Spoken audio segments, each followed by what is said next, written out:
บุคคลที่ขาดสติขาดปัญญาทำลายชีวิตตนเองทำลายครอบครัวของตนเองทำลายประเทศชาติของตนเองดังเช่นโกงข้อสอบท้องถิ่นจึงเกิดปัญหาเป็นปัญหาของชาติณเวลานี้ท่านทั้งหลายบุคคลที่ขาดสติบุคคลที่ขาดปัญญา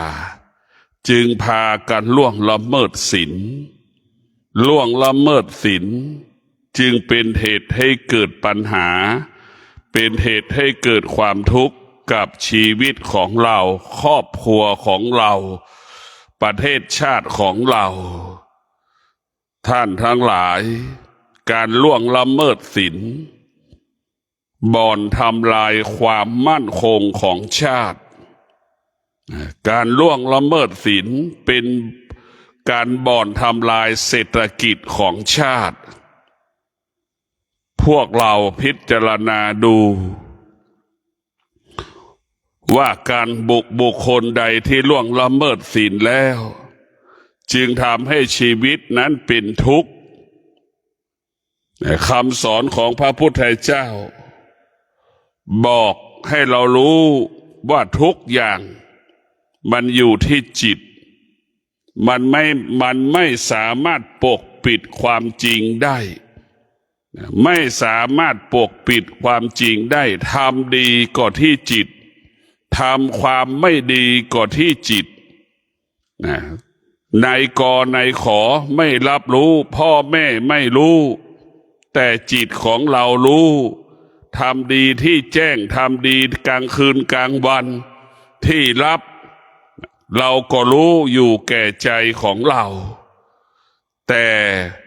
คนอื่นไม่รู้แต่เรารู้เรียกว่าความจริงนั้นไม่สามารถปกปิดได้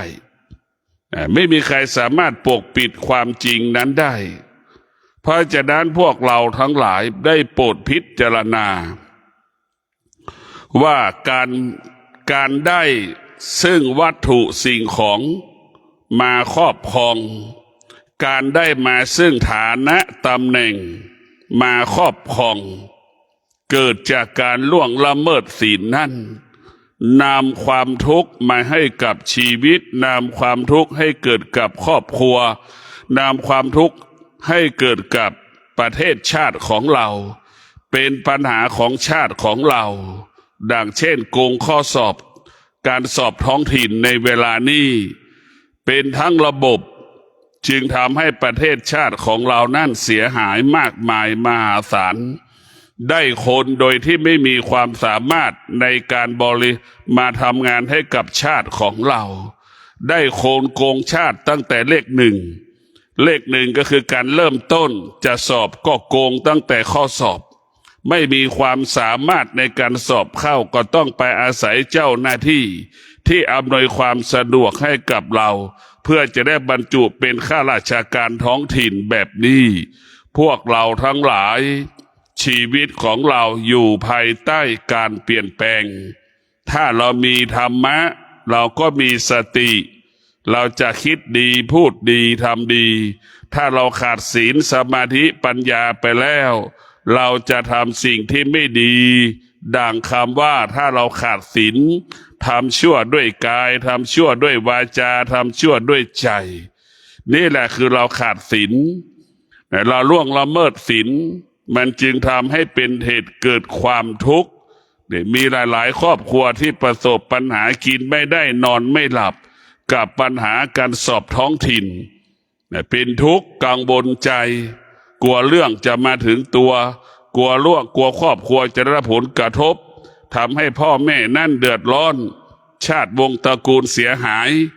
นี่แหละพวกเราต้องพิจารณาคำสอนของพระพุทธเจ้าก็หมายถึงศีลให้เราดำรงตนด้วยศีลถ้าเราดำรงตนด้วยศีลแล้วคำว่ามั่นคงเกิดคำว่ามั่นคงมันเกิดคำว่าปลอดภัยมันเกิดแต่หากบุคคลใดล่วงละเมิดศีลคำว่ามั่นคงไม่เกิด ไม่มีคำว่ามั่นคงไม่มีคำว่าปลอดภัยศีลจึงเป็นรากฐานของจิตศีลเป็นรากฐานของจิตศีลเป็นรากฐานของการพัฒนาศีลเป็นรากฐานของการพัฒนาทรัพยากรมนุษย์โลกถ้ามนุษย์โลกประกอบไปด้วยศีลทั้ง5 ข้อโลกใบนี้จะสงบโลกใบนี้จะเกิดความงดงาม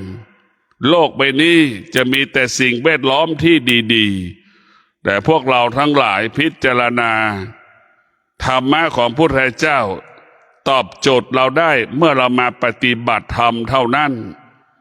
ธรรมะภาคปฏิบัติก็ตอบโจทย์เราได้ก็คือเรามานั่งฝึกจิตการนั่งฝึกจิตก็คือสร้างความอดทนเมื่อเรามีความอดทนรับรู้สึกสิ่งใดเราจะไม่ตอบสนองมันหากเราไม่ได้ฝึกจิตเราก็ขาดความอดทนเมื่อขาดความอดทนรู้สึกสิ่งใดก็ตอบสนองสิ่งนั้นรู้สึกสิ่งใดก็ตอบสนองสิ่งนั้นเป็นธาตุสิ่งนั้นคนส่วนมากก็เป็นเช่นนั้นเป็นธาตุของเรียกว่าเป็นธาตุของการรับรู้เป็นธาตุของการรับรู้หมดตาเห็นรูปก็เป็นธาตุของมันหูได้ยินเสียงก็เป็นธาตุของมันจมูกสัมผัสกับกลิ่นก็เป็นธาตุของจมูกของกลิ่นนั่นลิ้นสัมผัสกับรสชาติอาหารก็เป็นธาตุมันหมดทั้งดีใจเสียใจเป็นธาตุทั้งสิ้นในพวกเราทั้งหลายเราเป็นธาตุของการรับรู้ตาก็มี2 อย่างสุขกับทุกข์หูก็มี2 อย่างสุขกับทุกข์จมูกก็มี2 อย่างสุขกับทุกข์สุขกับทุกข์มันก็เปลี่ยนแปลงเสมอเหมือนกันหมดที่สุดเกิดสุขมันเกิดที่สุดสุขก็เปลี่ยนแปลงทุกข์เกิดที่สุดทุกข์ก็เปลี่ยนแปลงเรียกว่าสุขก็เป็นพิษทุกข์ก็เป็นพิษมนุษย์ทั้งโลกยึดติดตัวสุขยึดติดตัวทุกข์เมื่อเราว่าสุขกับทุกข์มนุษย์ก็อยู่ภายใต้สุขกับทุกข์จนตายสุขกับทุกข์เปรียบเสมือนเงามันอยู่คู่กับเราจนเราตายเราต้องเอาธรรมะมาเป็นเงากายเรามีธรรมะเงาก็เป็นธรรมะเราจะต้องอยู่กับความสงบสุขไม่เกิดทุกข์ไม่เกิดถ้าเรามีสติมีปัญญาสุขไม่มีทุกข์ไม่มีสุขไม่เกิดทุกข์ไม่เกิดเพราะฉะนั้นการมาฝึกจิตเนี่ยมันเป็นสิ่งสำคัญที่สุดเรามาสร้างความอดทนก็มาหยุดยั้งความอยากไม่ตอบสนองความอยากความอยากมันเป็นปกติของมนุษย์ทุกคนไม่มีคำว่าไม่มีความอยากไม่มีความอยากมันเป็นธรรมชาติหรือเป็นปกติของมนุษย์ที่ฝึกฝนจิตก็สามารถควบคุมความอยากนั้นได้รู้ว่าความอยากนั้นเป็นพิษเป็นโทษเป็นภัยต่อชีวิตเราก็จะหยุดเพราะฉะนั้นพวกเราทั้งหลายการฝึกจิตเนี่ยเป็นการพัฒนาจิตเป็นการพัฒนากายให้เราเข้มแข็งการพัฒนากายเป็นพัฒนาจิตนี่จะทำให้กายเราเข้มแข็งกายเรามั่นคงกายของเราก็เหมือนกายนักกีฬานั่นแหละพวกเราทั้งหลายจิตของเราก็เหมือนจิตนักกีฬาล่ะมันต้องอาศัยความอดทนในการฝึกกายในการฝึกจิตจนถึงที่สุดเราฝึกมาพอสมควรแล้วเข้าแข่งขันเราก็ชนะดังนักกีฬาที่ฝึกกายฝึกจิตพวกเราทั้งหลายเราจำเป็นต้องมาฝึกจิตโดยเฉพาะการนั่งสมาธิการนั่งสมาธิเนี่ยเป็นการสร้างความอดทนมาหยุดยั้งสิ่งที่เรารู้มาหยุดยั้งความรู้สึกที่เรารู้สึกมาหยุดยั้งความอยากที่เราอยากมาหยุดยั้งความโลภที่เราอยากได้อยากมีอยากเป็นเราภาวนาเพื่อจะมาหยุดสิ่งเหล่านี้โดยอัตโนมัติ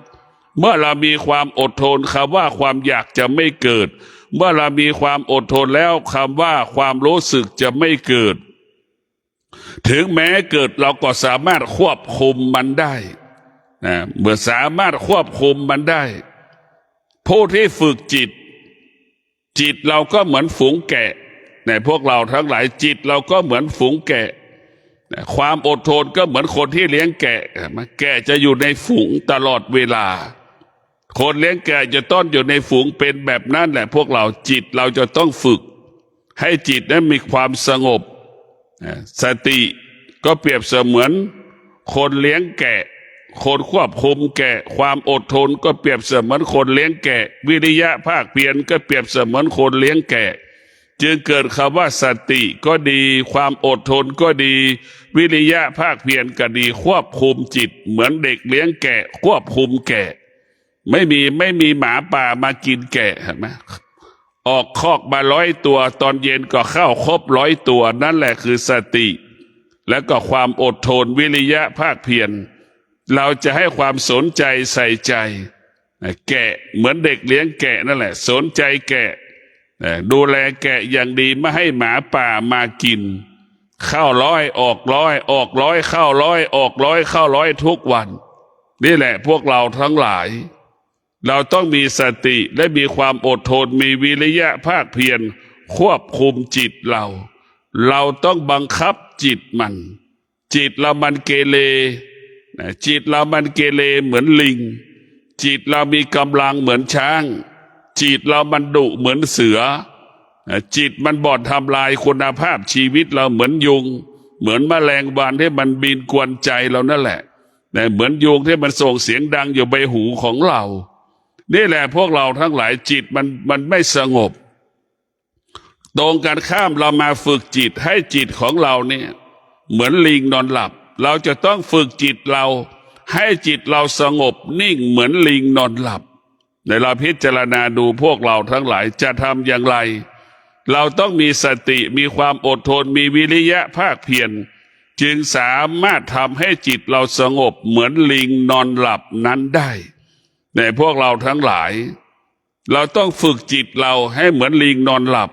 สงบแบบนั้นนิ่งแบบนั้น ถ้าเราไม่ได้ฝึกจิตเหล่านั้นก็เหมือนลิงที่มันกระโดดโลดเต้นกระโดดโลดเต้นตามพื้นดิน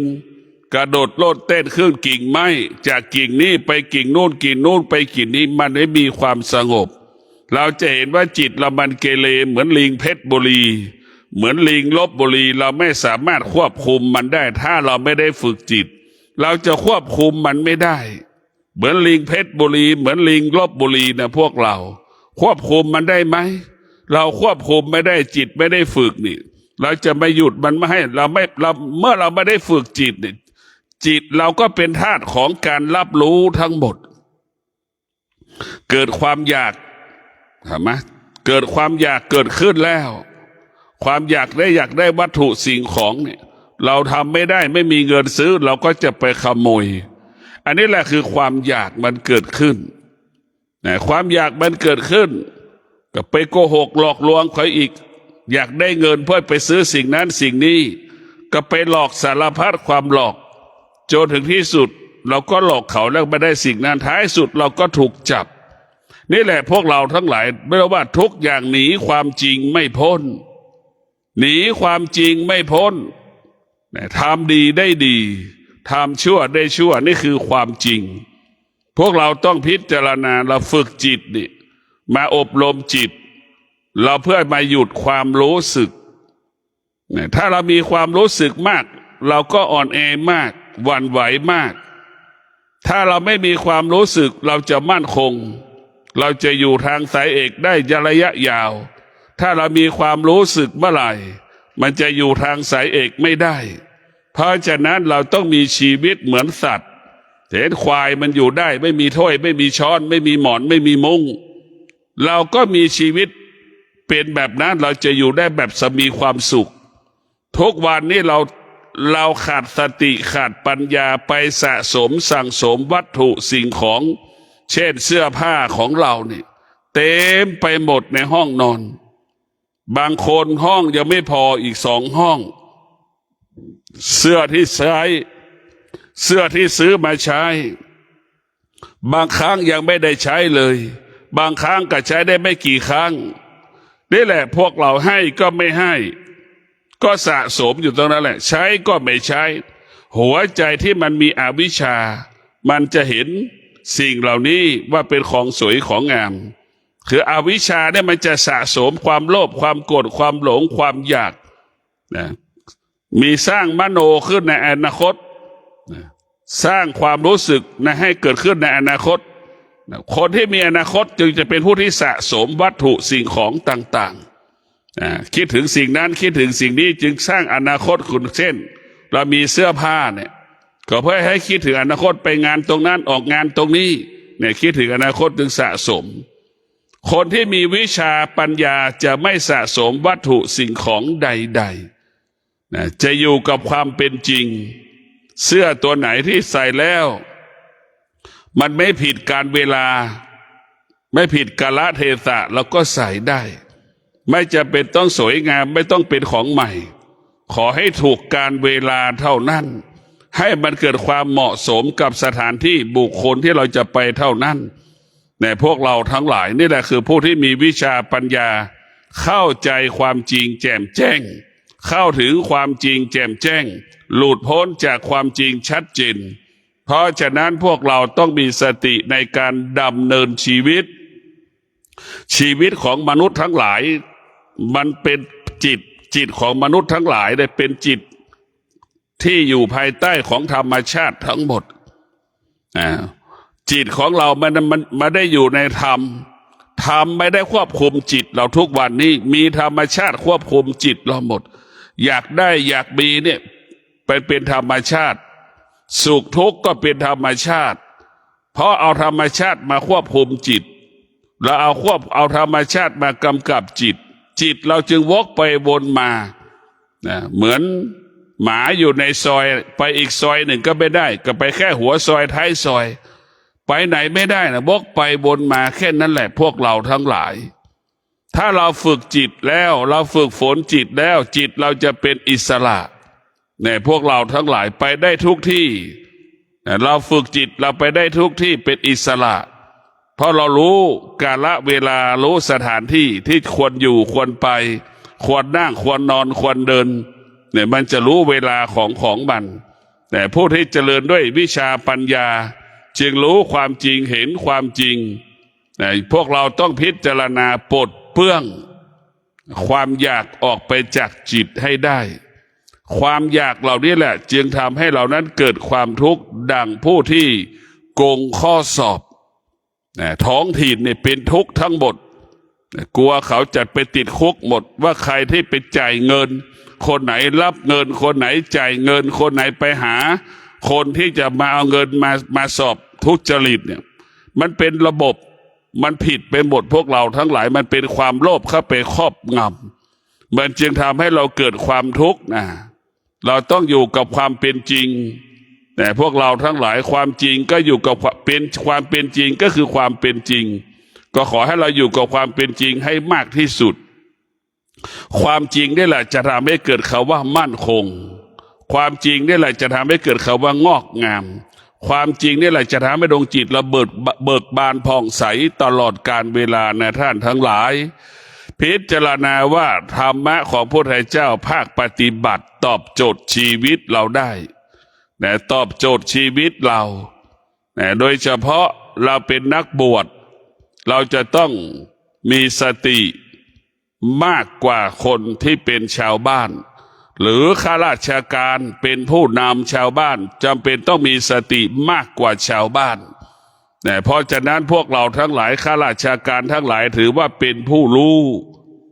ที่จะมาทำหน้าที่อำนวยความสะดวกให้กับประชาชนเนี่ยเราต้องมีสติถือว่าเป็นผู้รู้ชาวบ้านนะถือว่าเป็นผู้ไม่รู้เขาไม่มีสิทธิ์ที่จะไปสอบอยู่ในเงื่อนไขนั้นได้เพราะฉะนั้นถ้าพวกเราสอบบรรจุนั้นถือว่าเป็นผู้รู้เมื่อเราเป็นผู้รู้เราก็ทำงานอำนวยความสะดวกให้กับประชาชนนี่แหละพวกเราต้องพิจารณาแต่ถ้ามีสติถ้ามีปัญญาแล้วพวกเราทั้งหลายเราก็จะดำรงตนให้เป็นประโยชน์ต่อตนเองและบุคคลอื่นๆถ้าเรามีสติมีปัญญาแล้วเราจะอำนวยความสะดวกให้กับประชาชนทุกลมหายใจใช้เวลานี้ให้คุ้มกับการเป็นข้าราชการใช้เวลาคุ้มให้กับการเป็นข้าราชการ แล้วจะไม่บุคคลที่มีสติบุคคลที่มีปัญญาจะรักษาเวลาของรัฐจะทำหน้าที่ให้สมบูรณ์แบบตรงกันข้ามคนที่ขาดปัญญาเป็นเจ้าหน้าที่ของรัฐแล้วจะล่วงละเมิดเวลาของรัฐในพวกเราทั้งหลายเอาเวลาของรัฐไปทำหน้าที่ส่วนตนนี่แหละเป็นการทำบาปให้กับตนเองในพวกเราทั้งหลายเป็นการสร้างเวรกรรมให้กับตนเองเอาเวลาของรัฐไปทำแล้วว่าทำงานส่วนตนเนี่ยมันเป็นบาปมันเป็นกรรมเราจะต้องดำรงตนการเป็นเจ้าที่ของรัฐให้สมบูรณ์แบบที่สุดจึงฝากให้เราได้พิจารณาเรากลับมาสนใจใส่ใจเรื่องความโลภความโกรธความหลงที่มันเกิดขึ้นกับชีวิตเรามีสติเรามีความอดทนเราก็หยุดมันได้เท่าทานมันได้หยุดมันได้เท่าทานมันได้ท้ายสุดเราก็ไม่ได้ทำผิดเราไม่ได้ฝึกจิตเราไม่ได้ฝึกความอดทนเมื่อเราไม่มีความอดทนไปควบคุมจิตเราก็เป็นทาสของความอยากเป็นทาสของตัณหาเป็นความอยากเป็นทาสของความอยากให้โทษกับชีวิตของเราความอยากให้โทษดังคณะผู้ที่โกงข้อสอบเนี่ยได้รับความโทษจะเกิดขึ้นกับชีวิตชีวิตจะเกิดปัญหาเป็นปัญหาตามไปหมดก็ขอฝากให้พวกเรา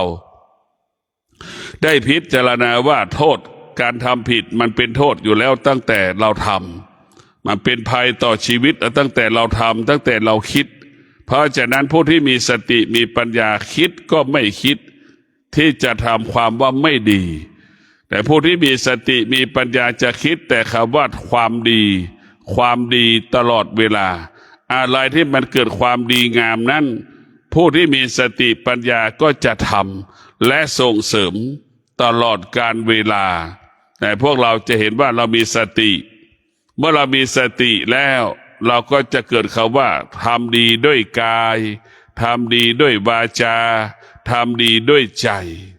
นี่เราจะเอากายวาจาใจเนี่ยเป็นต้นทุนของความดีถ้าเป็นชาวบ้านก็เอาความอดทนเป็นทุนเอาความอดทนเป็นทุนเอาความอดทนเป็นการลงทุนเรียกว่าอดทนลดต้นทุนแล้วมีความอดทนแล้วมันจะลดต้นทุนเพิ่มรายได้ลดรายจ่ายเพิ่มรายได้พวกเราทั้งหลายความอดทนก็คือธรรมะของพระพุทธเจ้าเนี่ยมันใช้ได้ทุกอย่าง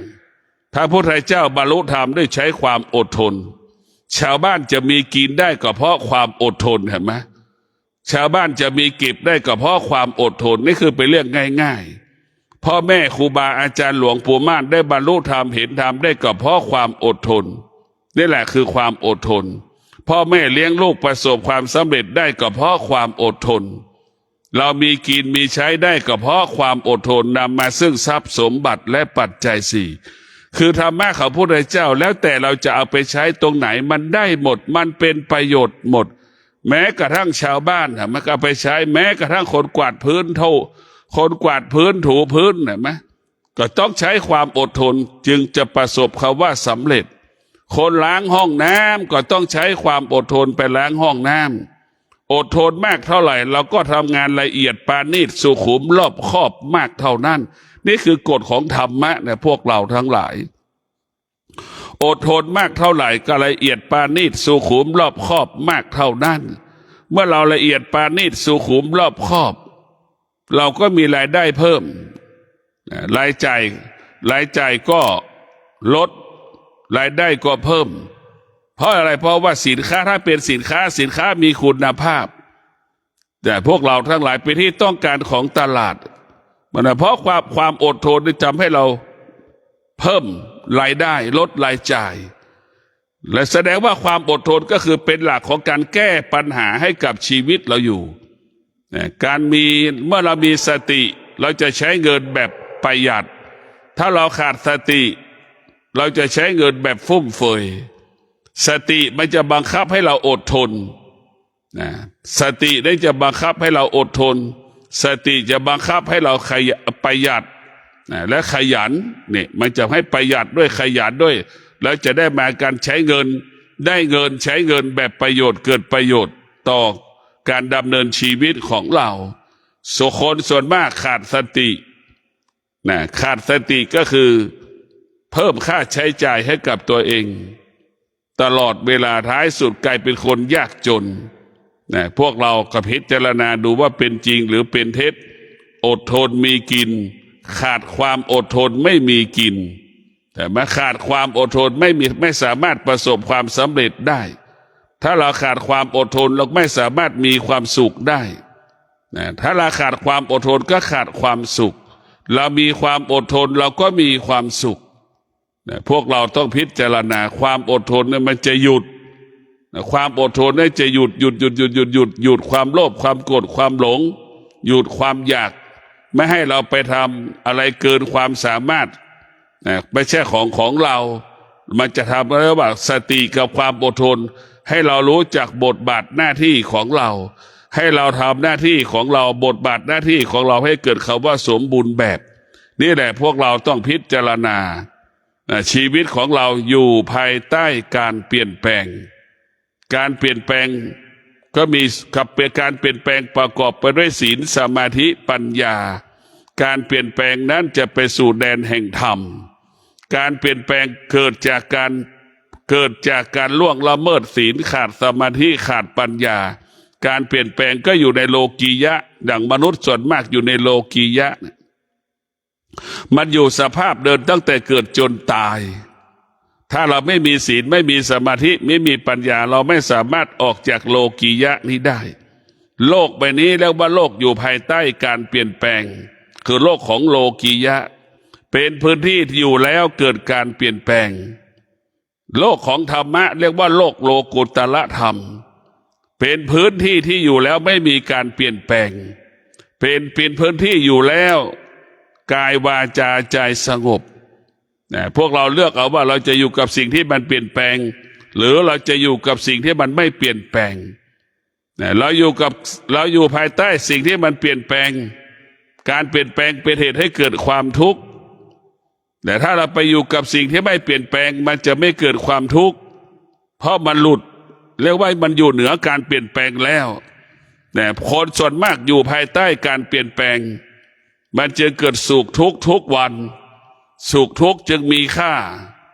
สุขทุกข์จึงมีความสำคัญต่อบุคคลทั้งหลายแต่ผู้ที่ฝึกฝนจิตอบรมจิตนั้นมีสติมีปัญญาสุขทุกข์ไม่มีค่าไม่มีความสำคัญไม่มีความหมายใดๆในพวกเราทั้งหลายจิตของเรานี่มันสำคัญเราไม่ได้ฝึกจิตมันจึงเป็นจิตของผู้ไม่รู้จิตเราไม่ได้ฝึกจิตเราเป็นจิตของผู้ไม่รู้เหมือนลิงเพชรบุรีมันเกเรแบบนั้นแหละเหมือนลิงลบบุรีมันเกเรเช่นนั้นจิตเรามันดุร้ายเหมือนเสือที่มันกินงัวนั่นแหละพวกเราทั้งหลายเราจะเห็นไหมความอยากทั้งหลายเนี่ยความอยากเนี่ยถ้ามันมีตัวตนเนี่ยมันดุขนาดไหนมันมีอานุภาพขนาดไหนความอยากเหมือนเสือที่มันกินงัวเห็นไหมเราพิจารณาดูนี่ความอยากมันมีอิทธิพลขนาดไหนมันมีพลังมีอานุภาพขนาดไหนดูเถอะความอยากเราเหมือนเสือที่มันกินงัวนั่นแหละคือความอยากเรามันดุแบบนั้นแต่พวกเราทั้งหลายมันดุร้ายมากความอยากเหมือนคนที่จัดคณะที่โกงข้อสอบเนี่ยมันก็เกิดความอยากไอ้คนที่จะสอบบรรจุเป็นข้าราชการท้องถิ่นก็เกิดความอยากเมื่อเกิดความอยากเราจึงพาเราล่วงละเมิดศีลเห็นไหมการล่วงละเมิดศีลเป็นเหตุให้เกิดความทุกข์เดือนตุลาจะมาถึงแล้วพวกเราทั้งหลาย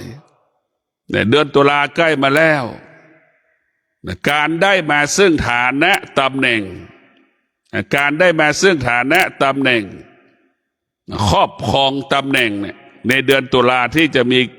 การเลื่อนตำแหน่งเนี่ยเราจะต้องประกอบไปด้วยศีลสมาธิปัญญาการได้มาซึ่งตำแหน่งประกอบไปด้วยศีลสมาธิปัญญา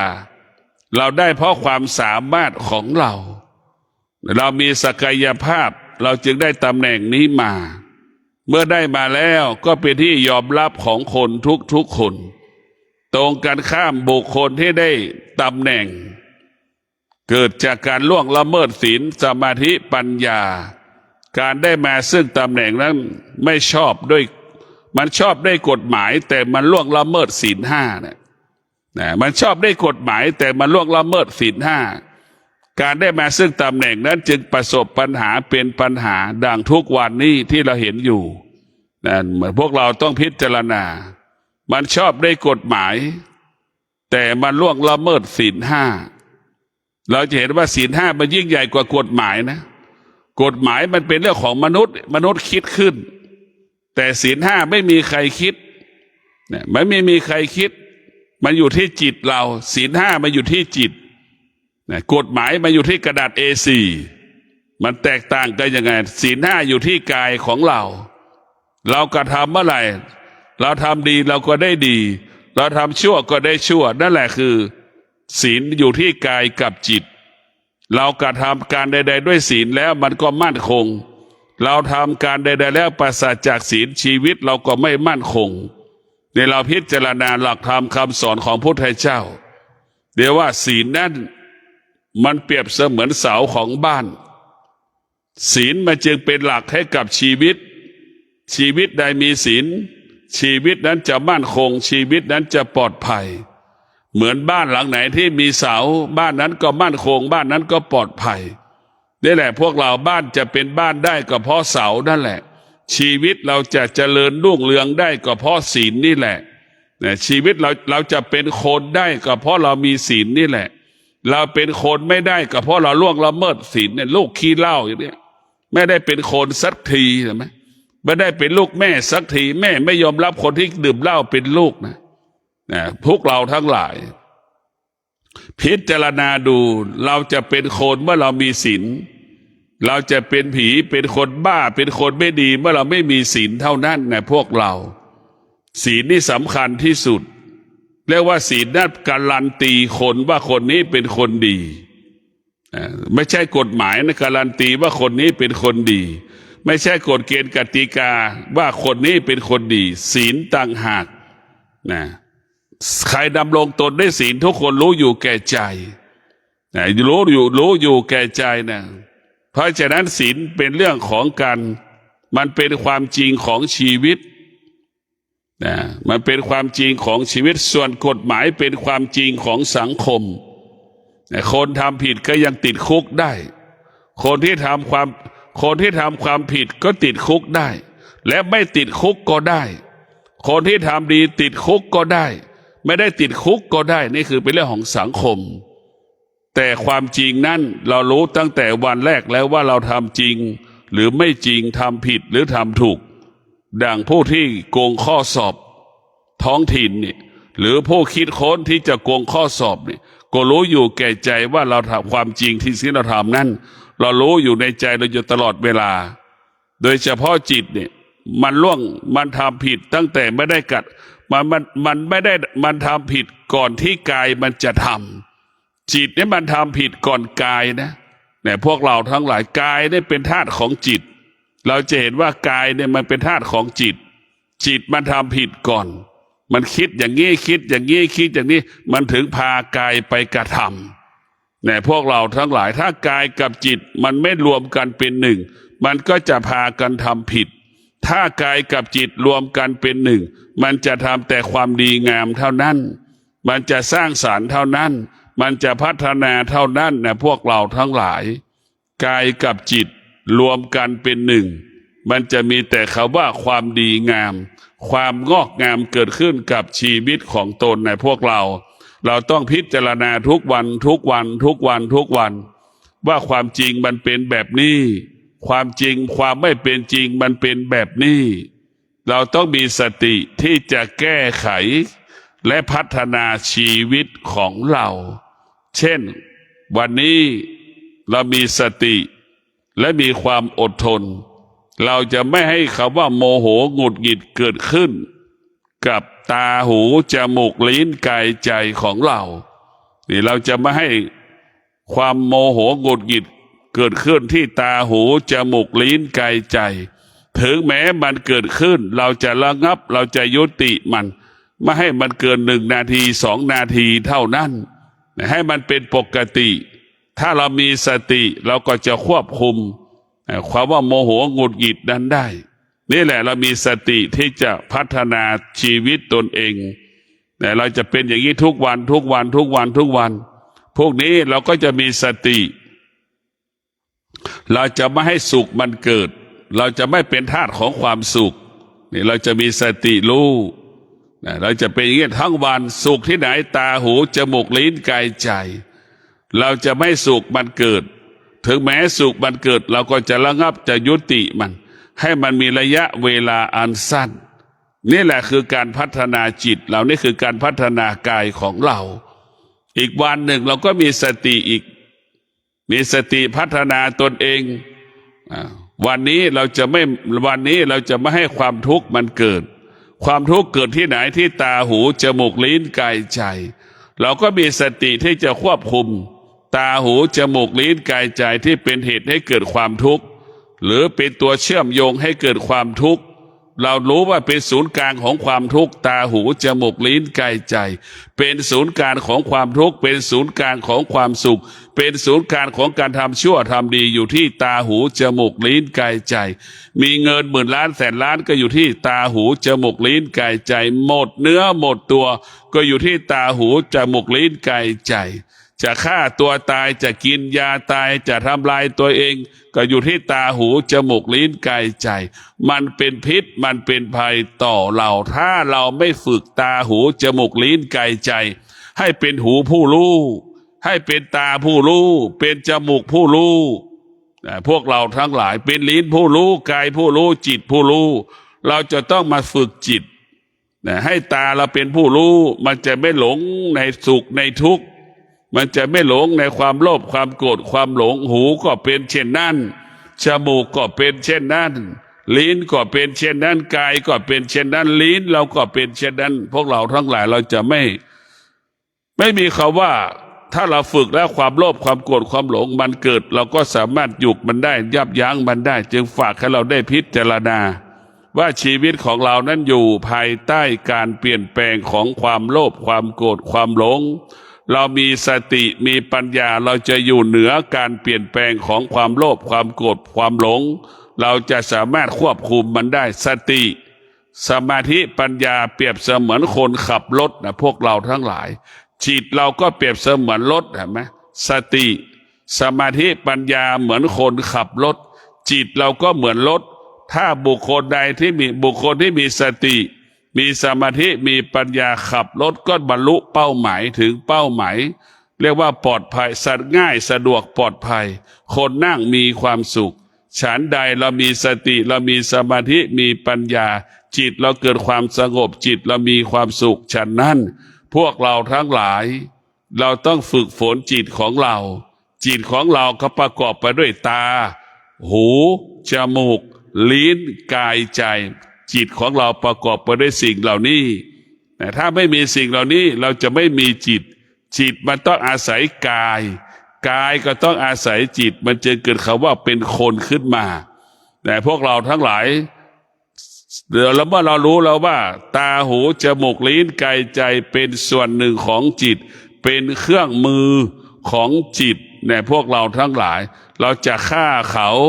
ก็ด้วยจิตนั้นก็ต้องไปอาศัยมืออาศัยกายเห็นไหมไปยิงเขาไปทำลายเขาเราจะได้เงินแสนเงินล้านก็อยู่ที่กายกับจิตแล้วอีก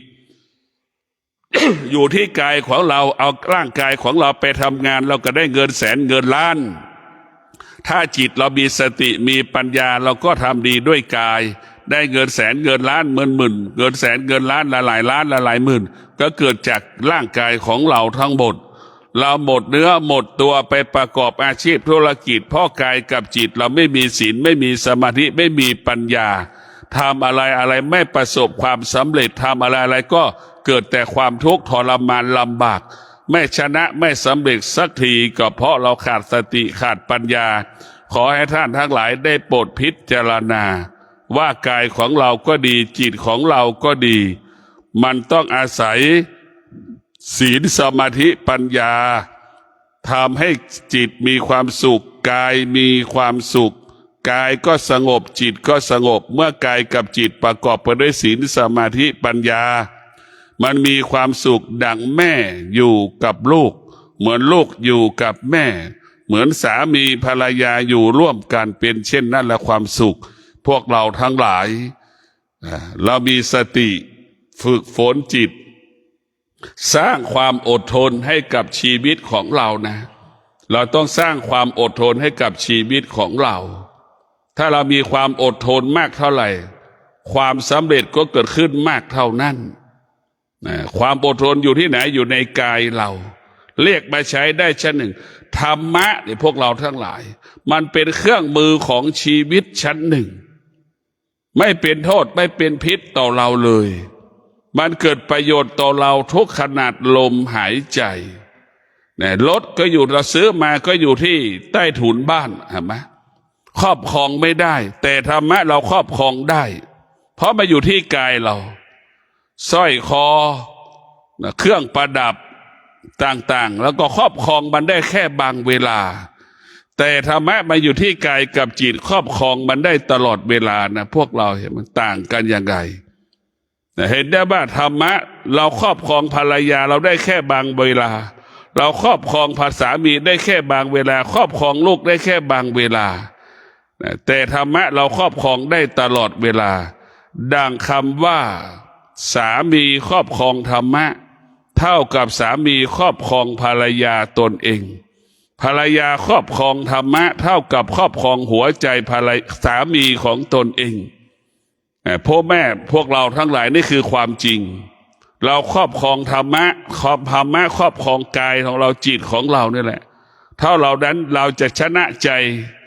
พ่อแม่สามีภรรยาลูกของเราธรรมะได้เป็นสิ่งสำคัญธรรมะเป็นสิ่งจำเป็นต่อการมีชีวิตอยู่ขอให้เราได้มาสนใจเรื่องการนั่งสมาธิเราไม่มีเวลามาสำนักปฏิบัติธรรมเราก็มีสติและสัจจะเนี่ยสติสัจจะนี่แหละคือเป็นหัวใจของการปฏิบัติธรรม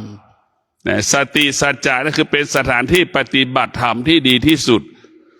ทางสายเอกยังไม่ใช่สถานที่ปฏิบัติธรรมที่ดีถ้าผู้ปฏิบัติธรรมขาดสติก็ขาดสัจจะธรรมะก็ไม่เกิดเพราะฉะนั้นคำว่าสถานที่ปฏิบัติธรรมคือเป็นสถานที่เอื้ออำนวยความสะดวกนะให้กับผู้ที่ปฏิบัติธรรมเท่านั้นแต่ธรรมที่แท้จริงสถานที่ปฏิบัติธรรมที่แท้จริงก็อยู่ที่เรามีสติสัจจะเช่นเราจะมีสติและมีสัจจะก่อนนอนทุกคืนเราจะเปิดบทสวดสติปัฏฐานสี่ฟังทุกคืนก่อนนอนนี่แหละสติสัจจะก่อนตื่นทุกเช้าเราจะต้องฟังปฏิจจสมุปบาทที่มันแปลบาลีเป็นภาษาไทยเราจะฟังบทสวดนอนนั่นแหละแล้วพวกเราทั้งหลายนอนฟังเอาสติสัจจะมาบังคับให้เราฟังก่อนฟังบทสวดปฏิจจสมุปบาทก่อนนอนก่อนที่เราจะตื่นทุกเช้าเราจะต้องฟัง